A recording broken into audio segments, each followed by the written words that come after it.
President Clinton at the time said, well, they said, wait, don't interfere because we don't have an approval from the United Nations.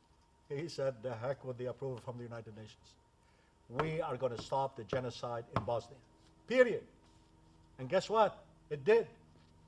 And now recently, when somebody, for the last 10 years, we have ISIS festering, killing people everywhere.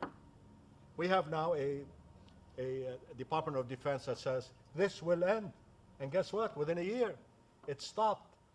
We must reward and approve and in every way try to find mechanism for the political process to correct itself. And so far, it has not happened. And it's been 100 years. That is not acceptable.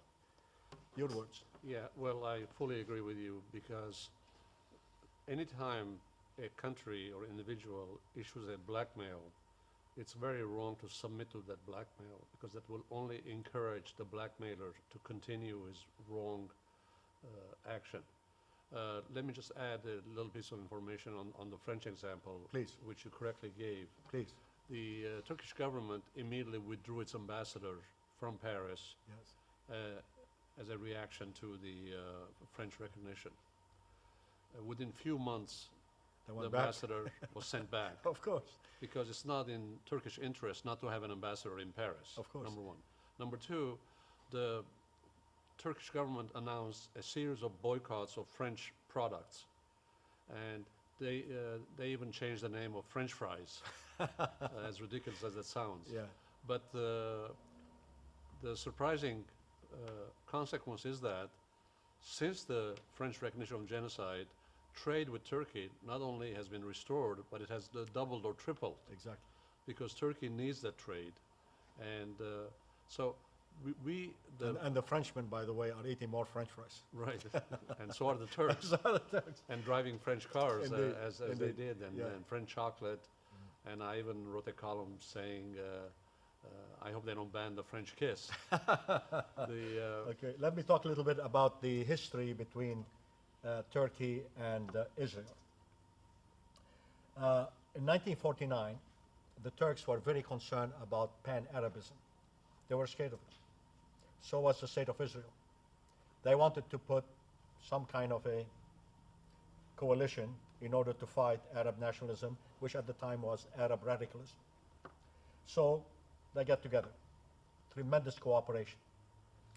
In 1956, after the Suez War, a lot of irritation between the Turks and the Israelis. 1956. Then everything went back to normal. Until when? 2010. What happened? Turkey was trying to break the blockade for Hamas, around Hamas, right? The Israelis have put the blockade in order to stop the importation of armaments and even food. The Turks got very upset. Suddenly, they were not upset. Why? Because America intervened, and they got them back together. Now, the relationship is excellent. What I say is, what does that have to do with the Armenian Genocide? This is all about political convenience, right? Number one. Number two is about economics, right? And number three is about regional politics. So why can't we say, the recognition of the Armenian Genocide is in the best interest of everybody there. Nobody loses. If simultaneously the United States, Turkey, and Israel all recognize the Armenian Genocide, what will be the loss? Who's going to punish them? And I say, enough. Courage is what's necessary. And Mr. President, again, I call on President Trump to take that dramatic action to make a lead, so that these three countries immediately change their policies. One more thing. As you know, I am Catholic, but I read the Old Testament, and I also read the Quran. And I want to quote from the Quran right now.